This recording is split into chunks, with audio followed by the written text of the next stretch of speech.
Hey everyone, welcome back to Rugby from the Stands, where we break down the big stories in world rugby. And today, we're taking a close look at the Springboks and the side that Rassie Erasmus has named for their Rugby Championship opener against the Wallabies at Ellis Park. As an All Black supporter, I always keep one eye on what South Africa's up to.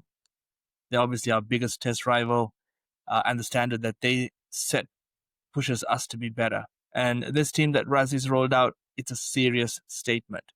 18 Rugby World Cup winners, only one player in the matchday squad who made his debut this year.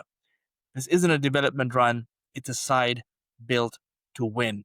And I think this is going to be quite important. You really don't want to be giving Australia any sniff or any opportunity to get any sort of momentum. So they want to go hard. They want to really, you know, snap any sort of momentum that Australia might have off the back of the Lions series. Up front, you've got Oxenshire, Malcolm Marks, and Wilco Low, all big scrummaging threats. Behind them, Ebenezer and Lut Diaga. Love to see Lut Diaga back. He played really well as well in the games in July. So this is going to be quite huge. Edzabet, by the way, hits his 134th test this weekend, putting him into the top 10 most capped men's players in history. That's incredible longevity at the very top of the game. In the loose forwards, Sia Kolisi is wearing the number 8 jersey for the first time in a test.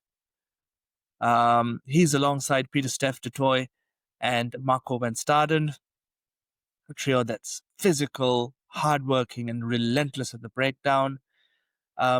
With Damien de Allende out, Andre Esterhazen joins Jesse Creel in the midfield. Out wide, Kurt Arendse and Edwil van der Merwe are on the wings, with Apalele Farsi at fullback. Mani Lebok starts at 10, with Grant Williams at 9. Plenty of pace and creativity there. Quite excited to see those two link up.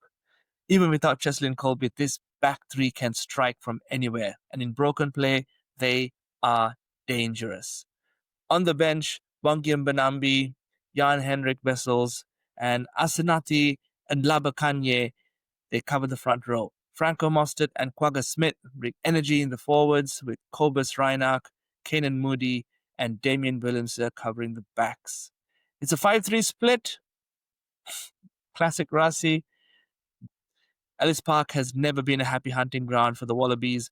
They've never won a game there.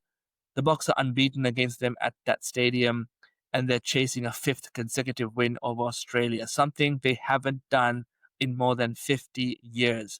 Australia will come in with confidence after their win against the Lions, but Ellis Park is one of the toughest places to play in world rugby. Add this much experience to the Bok lineup, and they're going to be hard to stop. For a moment, I did think Australia might have a chance, but playing at altitude, playing against this lineup, man, it's a scary prospect. I think, obviously, the Boks definitely are looking the goods. They're starting their campaign at full strength, getting combinations firing early, and if they get a statement win over Australia, it's only going to lift their confidence heading into the rest of the championship.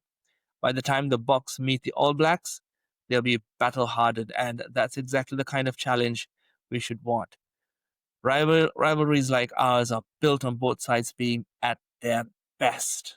So I'll be watching this one closely. I'll be cheering. I don't know who I'll be cheering on. I was cheering for the Wallabies during the Lions tests. In this game, obviously, the Wallabies are the underdogs, so I generally support the underdogs. It's kind of funny when South Africa play Australia in other sports. I usually do support South Africa.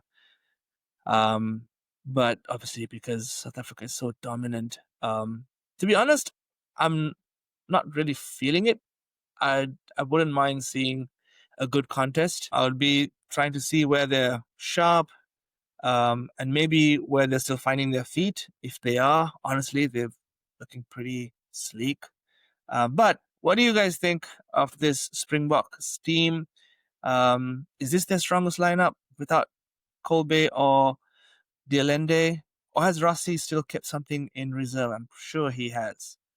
Let me know your thoughts. And if you're enjoying these breakdowns from an All Black supporters perspective, make sure you like, subscribe, and hit the bell notification so you don't miss any reaction to the actual match day results.